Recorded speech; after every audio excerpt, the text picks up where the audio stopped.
Yeah, thank you guys so much for coming today to hear me speak, and thanks to Amanda and to the IOF for inviting me to be part of this incredible organization that you guys have here. I'd like to follow up first of all with something Amanda touched on. And land acknowledgements are something I always think about when we're fishing because we spend a lot of time on the water, and so I just want to do a brief water acknowledgement. I want to acknowledge the fact that I'm privileged to spend a large part of my year and earn my living from the traditional waters of over 50 individual First Nations up and down the BC coast. Yeah, I want to start today by just explaining to you guys briefly what I'm going to talk about. I'm going to introduce myself and a little bit of my background in fishing, and a little bit about how I see commercial fishing and how commercial fishing in BC is unique at times from some of the international fishing that we see and hear about in the media a lot. So I'll go over that. And then what I really want to talk about today is the Northern Shelf Bioregion MPA network. It's an ongoing process in the Northern Shelf here in British Columbia on the coast to implement protection over the next 6 or 7 years. And the process has been ongoing for the last 15.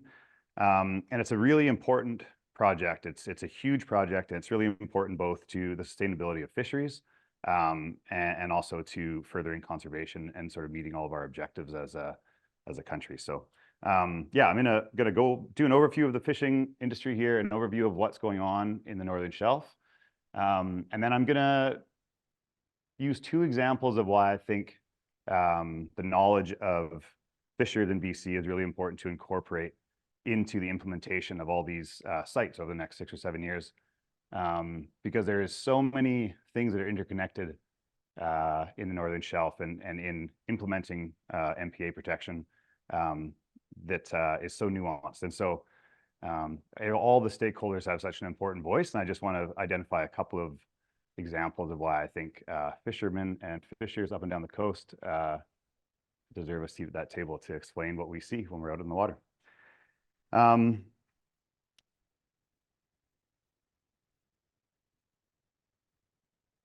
Yeah. So my story. My name is Fraser McDonald, like Amanda said. I grew up on Vancouver Island. I've lived in BC's South Coast all my life and been living in Vancouver for the last 13 years. My fishing operation is based out of False Creek Fisherman's Wharf near Granville Island, and that's where we've based our sales company Goodfish out of as well.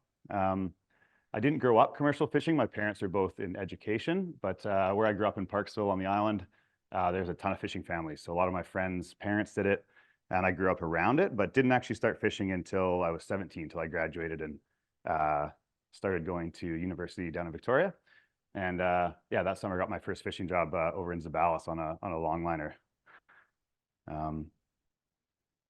Yeah, I started fishing as a way to sort of make an income while I was going to school, so I wouldn't have to work while I was at school. But fishing and working on the water quickly kind of started to shape my understanding of what hard work was all about and what job satisfaction was. And in those kind of 17, 18, 19, 20, I really fell in love with it. I fell in love with working on the water, the hardship of it, as I'm sure you're aware from that trip you just did. And I continued doing it. I continued it every summer. And after about 5 or 6 years in 2011, my wife was going back to university, and I decided I wanted to continue fishing and kind of take it to the next step. Deckhanding was good, but it was not kind of stimulating me in the way that I needed in terms of like learning and doing new things. So I went to school and got my Transport Canada tickets and started trying to get a job running a fish boat, being a captain. So in 2011, I ran my first boat with me and my parents for a friend of mine's family. And it was a 2-month prawn season. I was fished over in the Gulf Islands. I just had an absolute blast. It was the time of my life. Really, really fun. The guy who owned the boat, my friend's dad, sold the boat that winter. So I didn't have a job for the next year. So I didn't know what to do. So I kind of just took all the money I'd made the year before, and I bought this boat here in 2012. My first boat. It's called the Little Kathy. We still have it. And I was definitely not ready for what I jumped into. I knew a bit about fishing, and I knew a bit about deckhanding and a little bit about running a boat, but there was so much I didn't know about. And it was incredibly challenging, but incredibly fun those first few years. Between 2013 and 2017, I would run my little boat for 2 months out of the year, and then I would jump onto freezer boats that would go out, and I'd fish 2 or 3 months of tuna on friends of mine's boats and be the captain. And then in 2017, I got the opportunity to buy a freezer boat for myself. So that boat on the top there is the Coldfish. It's like a little 40-foot fiberglass freezer boat, but it's an incredibly good boat. And I was really happy to be able to start working for myself all year instead of just for 2 months. In 2019, a friend of mine that I'd met back in 2010 traveling, Sam, an Australian, decided he wanted to move full-time to Canada. So he came here and he and I decided to start Good Fish together. I'd kind of had the idea for years, but I needed that sort of partner to do it with, because when you're on the water the whole time, it's really, really hard to actually be able to do sales and do distribution and all the things you need to do to have a fishing sales company. In 2020, the guy that I'd worked for over the years had been a real mentor to me. This boat on the bottom here in the blue, it says Triple M. His father built that in 1965 and had been owned by the family the whole time. And I was fortunate enough that he decided he wanted to sell it. And I was able to buy that sort of family boat. That's my parents and myself and my wife there. And things really ramped up from there. We'd started Good Fish. The pandemic was going and a lot of people were retiring from the fishing industry. Over the next 3 years, we ended up buying 2 more boats and had a really busy few years and a lot of hard learning, trying to learn how to run a sales business and building up the crew and captains and everyone we needed to run all of our fish boats. And a lot of it now is all people I've known for a lot of years. We've kind of like been really careful to like hand select people in the fishing industry that share the same harvesting ethos that we do. And we're really happy with the crew that we have. Yeah, so looking forward to 2024. No more boat buying, it's too busy. But we're looking forward to really putting our focus into Good Fish and growing that kind of vision.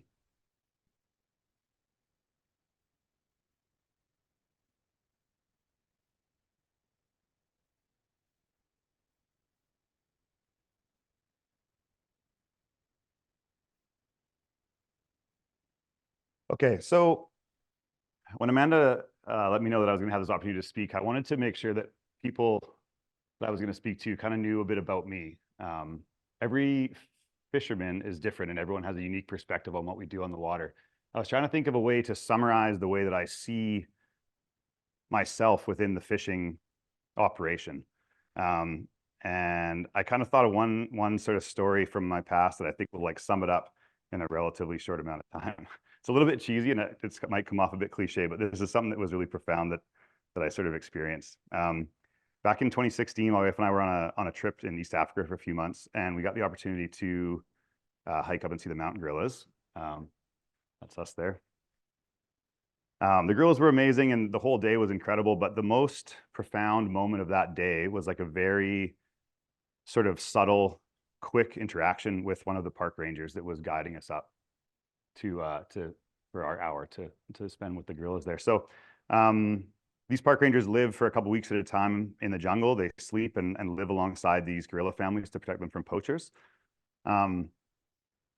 Really impressive people. So the morning we were walking up, that's our picture there. I was sort of half asleep and there was all these tiny little mosquitoes flying in front of my face and they're kind of getting in my nose and hitting me in the eye. And I was a little bit annoyed by them and I was kind of swatting them away. And then a couple of times I sort of like crushed a couple of them. And the guy came over to me super respectfully and just said, "Please don't kill those. They're living things." And I was like, "Oh, okay, good reminder." I realized that I'd sort of stepped into an ecosystem that I wasn't a part of. I didn't really understand how important all those things are. But I instantly understood what he was talking about because I put myself into a situation that I understand really well. And that's fishing on the BC coast.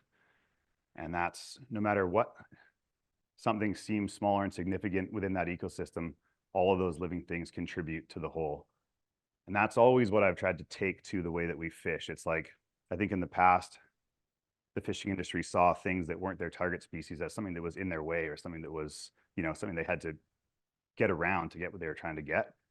And I think this generation of fishers very much see it differently. They understand that even though that target species is technically what we're getting paid for, and that's how we're earning a living, it's all the other species around it, even if they seem insignificant, that are contributing to that healthy ecosystem, which is like what allows us to harvest from the abundance of what's going on. So that's sort of like a story that helps me explain the way that we see ourselves in the fishing industry and the way that we try to like plan our fishing operation.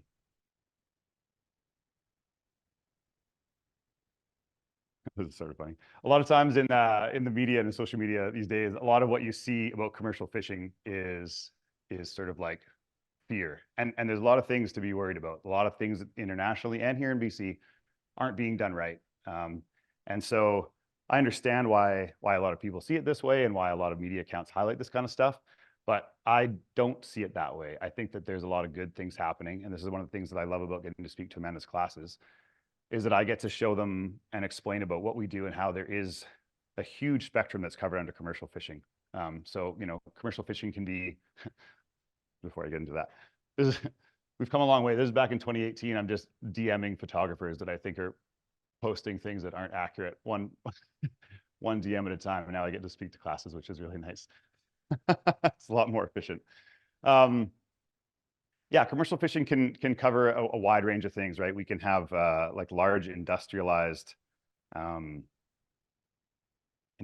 fishing boats. I'm just going to skip ahead here. Actually, I'll do this. Before I get into describing the boats, I'll explain one thing that I think we are lucky about here in BC. We share a boundary with just the US in terms of our EEZ. So that allows us to sort of accurately manage our fish stocks and what's coming in and out of the water as compared to some of the other areas in the world that have, you know, more overlapping claims of resource boundaries and resource control. The fishing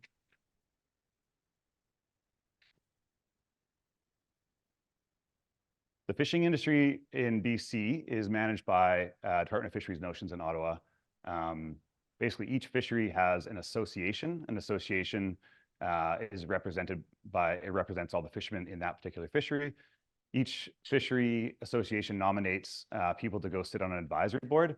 And then we meet with our fishery manager from DFO each year, and we sort of give feedback. And that feedback generally gets taken into account. And if we have a good relationship with our fisheries manager, which we most of the time do, it's actually quite an effective way to give feedback. So what I was getting at before, commercial fishing covers a huge spectrum. It can be on the left, it can be factory trawlers. We do have some of those in BC. We do have some industrialized fishing as well that aren't trawlers, that are, you know, fish seine, herring and seine salmon. In the middle is what the majority of the fleet in BC is. You know, boats from 20 to 50 feet long, crews of 2 to 4. Most of them are freezer boats, so they kind of produce low quantities of really high quality seafood. And then the third category, which is used still in some areas in BC and obviously a lot around the world. It's more of an artisanal commercial fishery where things are very small scale. Some of the methods that we use, the main fisheries I'm involved in, sable fish and halibut. So it's either hook and line in the middle there on the bottom long line, or trap, which is also how we catch prawns. We also have albacore tuna, which is, in my opinion, I'll talk about it later, but the cleanest fishery in the world.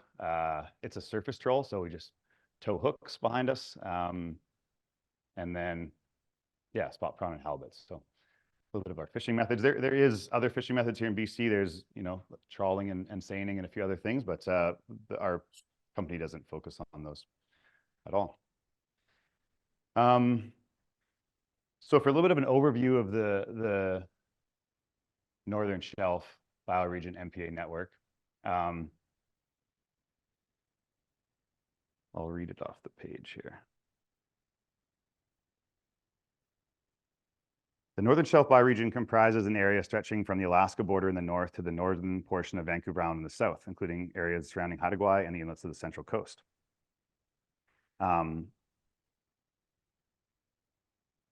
The goals and objectives of the MPA network are to protect and maintain marine biodiversity, ecological representation, and special natural features, to contribute to the conservation and protection of fishery resources and their habitats, to maintain and facilitate opportunities for tourism and recreation, to contribute to social, community, economic certainty and stability, to conserve and protect traditional use, cultural heritage, and archaeological resources, and to provide opportunities for scientific research, education, and awareness.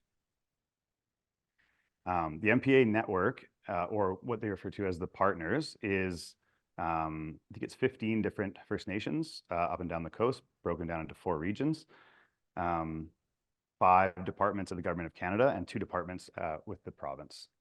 They've all been working together to sort of create the network action plan, which is the thing that's going to guide the implementation of the MPA network. The network action plan was originally planned in 2006, and then in 2011 they came out with the framework for what it was going to look like. It's obviously been in development for a long time. The first sites were announced in 2023, last year, here in Vancouver at the Impact Conference. So it's been in design for a long time. One of the things that we look at here is draft scenario 1. So this is what was put out in 2019, and they asked for feedback. So the commercial fishing industry got together and provided extensive feedback onto draft scenario 1. The plan that we had as an industry, we had about 200 or 300 harvesters over about 40 meetings where we used C-Sketch, and we actually went through site by site, and it was like 287 individual sites, and we moved boundaries slightly here and there to make sure that we maintained or increased the stated conservation objective for each site, while also minimizing the economic impact to each fishery. So there was a lot of compromises made, and we submitted what we thought was a very comprehensive and compelling sort of draft response. And we felt really good about that when the draft 2 came out in 2022. We actually didn't find that much of our input had been taken into account, but that's the way it goes. It has been logged, but yeah, we'll see what happens. Each one of these sites, as they get put into place, are going to be used or get put into place by different designations. So there's 7 different federal and provincial government departments and 15 First Nations. They're going to be using 11 different legal designations to actually identify and implement these sites.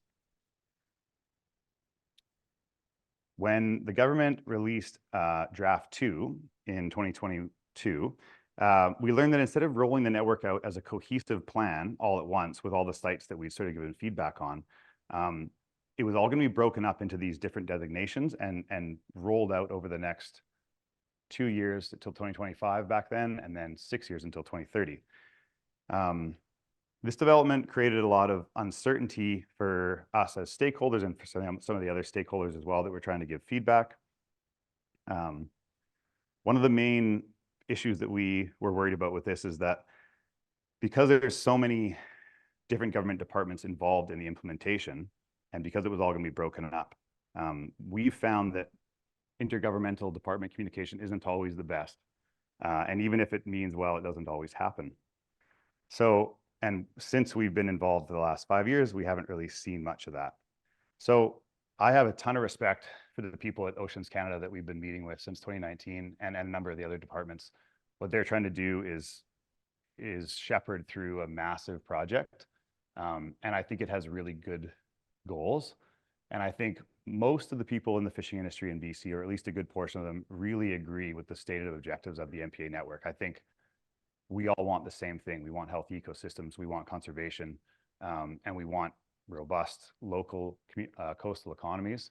And so I hope that as it's sort of getting rolled out, we both continue to, or the fishing industry and also the planning partners are able to stay on the same page in terms of what we want.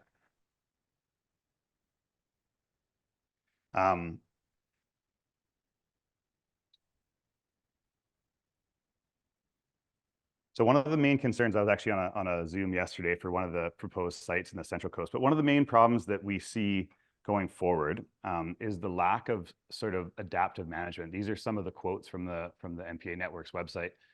And we've asked a lot about what the adaptive management will look like in the implementation phase. And because the people at Oceans Canada are very open with us, they're very much learning as they go. And so a lot of this kind of adaptation framework is very vague and they don't totally know what it's going to look like. The hard thing for that is us as fishermen is we know how much things change and we know how much things move. We see it on a month-to-month basis on the water in different fisheries and on an annual basis in terms of um, fish stocks and migration patterns and migration up and down the water column depending on water temperature and stuff like that. So the need for like adaptive management measures built into the implementation is really important to us. And it's something that we're a little bit worried about.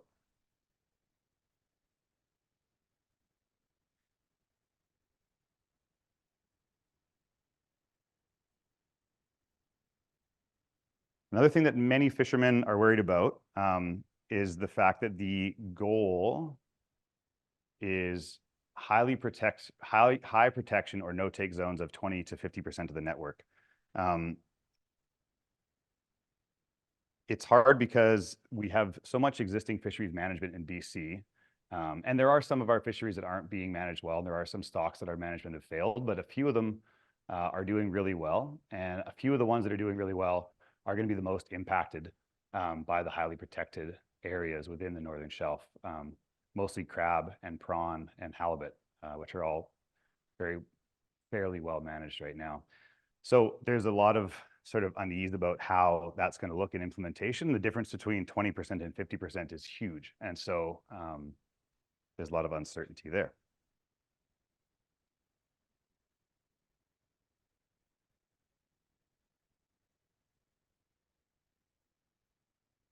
Yeah, so this slide here, basically I'm just saying there's a lot of what ifs. There's a lot of how is this going to look when it goes in? And even on the call yesterday, when we sort of asked for some of these questions, they do their best to answer, but they don't totally know because it is such a big process. So what I'd like to do is sort of like an overview. I'm not sure how familiar everyone is with the MPA network, but that was a bit of an overview. What I want to talk about is two specific things that I think are important to specific sites in specific fisheries. And these are just two that I know well, but this is an example of in all of the fisheries, all the people that spend time on the water and all the First Nations fishermen that have lived in those areas and spend tons of time on the water as well. The knowledge needs to be sort of like meaningfully consulted with. So, and I hope in the Q&A, someone can correct me if I'm wrong on this, but every time I've asked this with the planning partners, I've sort of gotten the same response. So from what I understand, MPA boundaries are drawn in 2D. So we're talking about spatial 2D boundaries on a map. But the problem with that is that the ocean is very much a 3D space. So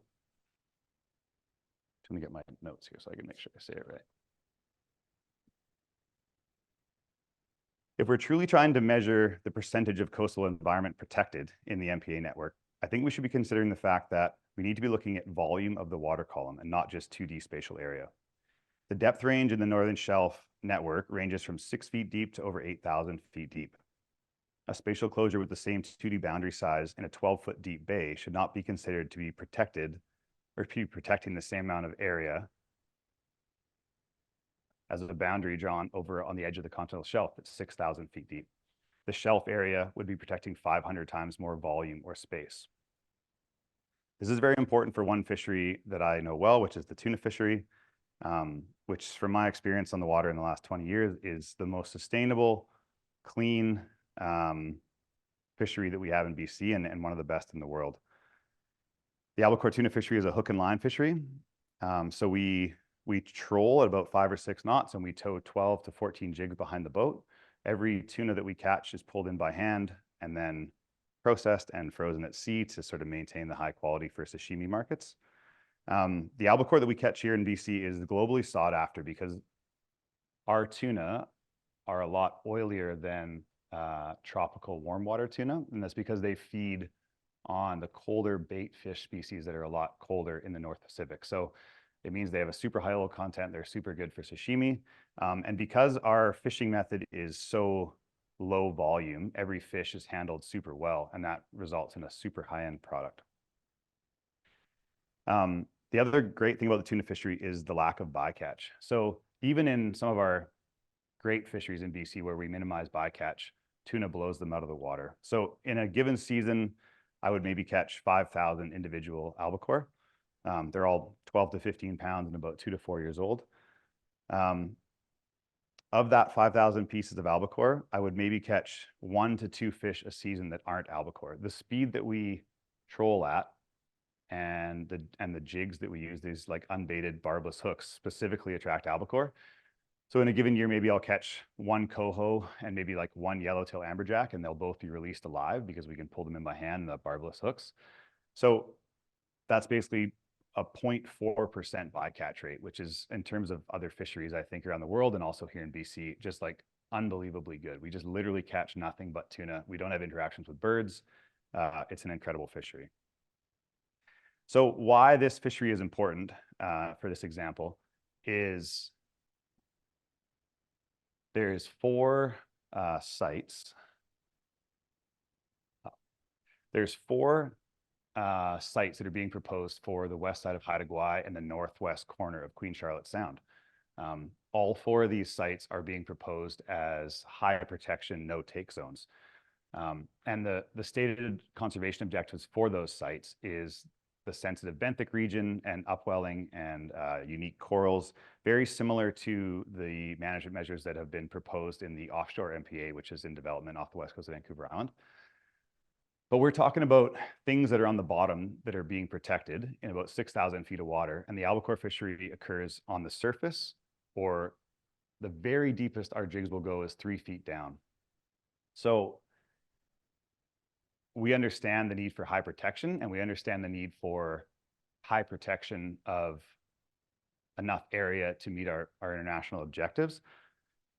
But we're worried that these 4 proposed sites could actually end up creating a net loss of biodiversity in the Canadian EEZ because of some of the knock-on effects. So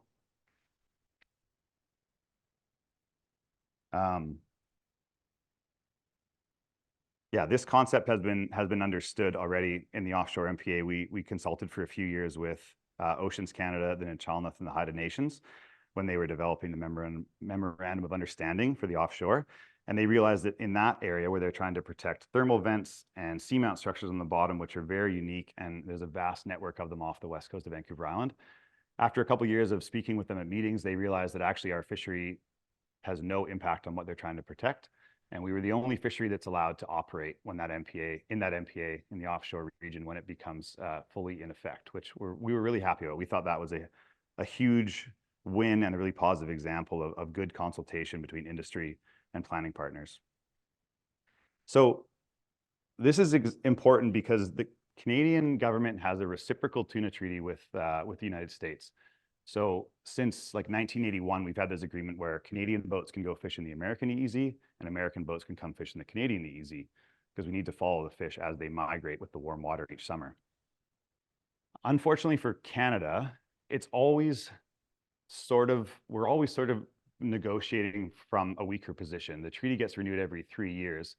And in 2012, the Americans decided that they didn't want us down there anymore. And so they canceled the treaty. And we had all of our tuna boats stuck in the Canadian EEZ. And it happened to be quite a cold water year in Canada that year. So we didn't have much tuna migration.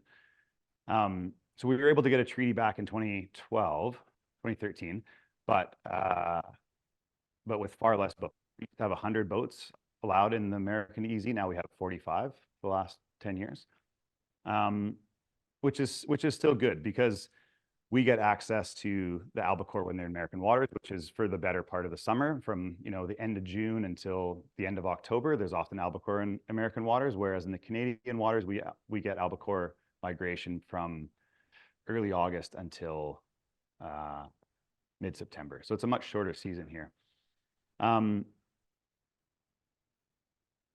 There's 3 industry groups down in America that are involved in the treaty. There's a group in California and a group in Oregon and Washington.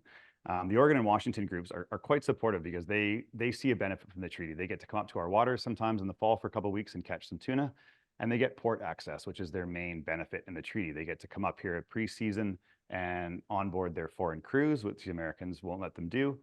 Without work visas. They're allowed to come up here and access Canadian buyers because we have such a strong sashimi market that we've developed because of our high quality fish. Canadian buyers will pay a lot more for high quality fish than American buyers will. So it's a huge advantage for them to come up here at the end of the year and be able to sell their fish into the Canadian market. And they also get to come here in the off season and use the shipyards in Vancouver, which are world class, and they can get the work done for about 30% off because of exchange rates. So their main benefit is the port access, but the Americans fishing groups down in California, they don't really ever access those benefits. And so they're very against the treaty. They're the ones that had the treaty canceled back in 2012. And they're always sort of looking for reasons to sort of like cancel it now. And the negotiation is actually ongoing right now, and it's precarious. It sort of is every time. The problem with these 4 areas, especially the one in the northwestern portion of Queen Charlotte Sound, is that that is actually an incredibly productive albacore area in the end of September and early October every year. And many of the times when I've seen, you know, a high concentration of American boats come up, it's actually to fish that area to the southwest of Cape St. James on the south end of Haida Gwaii. So we've, as an industry, as a fishing association and industry, been quite clear with Oceans Canada that if these were to go forward as a no-take zone, this could very well be sort of the thing that pushes the Americans to say, well, actually, you know what? Now we can't fish in basically the one spot we really like to fish in the fall when we come up there. So we don't need the treaty anymore. And the DFO sort of negotiation team who does the treaty negotiation for us has sort of agreed. So what that would do in effect, by say if we did have a high level of closure on these 4 sites on the west side of Haida Gwaii, where our fishery doesn't actually even interact with the conservation objectives, it would, for 3 months of the summer, bring back 45 sort of like very well maintained and sort of like well crewed boats, and bring all of that fishing effort, displace it out of the American EEZ back into the Canadian zone. Some of that effort would be focused on tuna, but because there is less tuna migrating through Canada, all of our other fisheries that those boats are able to do would see increased pressure. So there'd be more salmon getting caught by troll, there'd be more lingcod getting caught, the halibut and the blackcod TACs would be probably fully utilized, and the spot prawn fishery would be fished a lot more sort of aggressively, because all these boats and all these captains and families need to find ways to make up for that loss of income. We saw that in 2012, and as much as all those fisheries would still be getting harvested within their management plans and within their quotas, right now a lot of those quotas aren't fully utilized. So this is an example of how one decision, because we need to have a certain percentage of high level protection with no commercial activity, could actually knock on and create way more fishing pressure unnecessarily in the BC, in the Canadian zone. And we've explained that a couple of times at our bilateral meetings from the tuna industry, but when we speak to them in the hallways, we learn that actually, even though that makes sense, it's going to be very hard to implement. So yeah, I think I've gone a lot longer, so I'm not going to do my second example, but or I could do it really briefly. The last couple of years, I've been halibut fishing every October and November, and so in the fall we often fish halibut in the deeper water. In the summer, they migrate up to shallower water, but in the fall they're in the deep, because that's where they go to spawn in the winter after our fishery closes. The concept of this second idea was that we really need to make sure that we have adaptive strategies that get communicated between fishermen and the implementation partners once things have been implemented.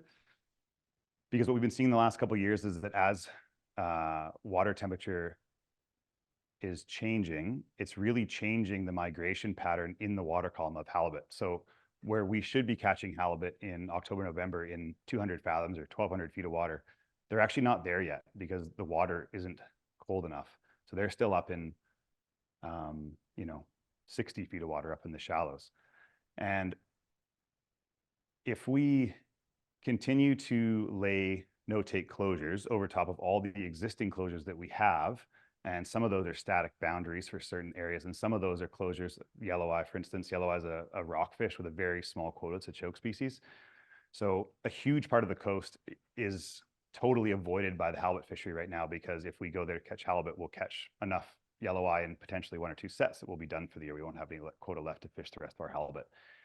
So when you look at the amount of ground that we can't fish now, and when you look at the amount of ground that we potentially won't be able to fish with some of these closures that are proposed, it actually means they're going to be taking the bulk of the TAC for the halibut in our region out of very, very small areas, which has long-term effects for, you know, fishing a quota allocation for an entire area at a really localized spots. But it also means that if and as things change, if we don't have a scheduled and like well thought out adaptation plan, we might be in a position where, even though we have a TAC to catch this halibut, and we don't think we're going to have too much of a big economic impact, we actually will, because the halibut won't even be coming into the areas that we are still left open to fishing because of temperature change in the water and migration within the water column. So the second point was just that the need for like a really robust adaptation framework is going to be super important, and we really hope that we start seeing that in our conversations with the planning partners, and we're looking to our fishery managers to really help push that. So yeah, the takeaways in conclusion, I think the Northern Shelf Bioregion Network is a really great idea, and I think that the fishing industry and the planning partners are very aligned with what we want. It's just a matter of how we get there. And I think that we need to make sure we have an adaptation framework, and I think we need to make sure that we have open communication between our fisheries managers and the implementation partners, and all the different government organizations and the First Nations governments have a forum where we can all talk, because it's such a huge area and we need to have a holistic approach to avoid a fragmented, kind of siloed coast, which is what nobody wants. So yeah.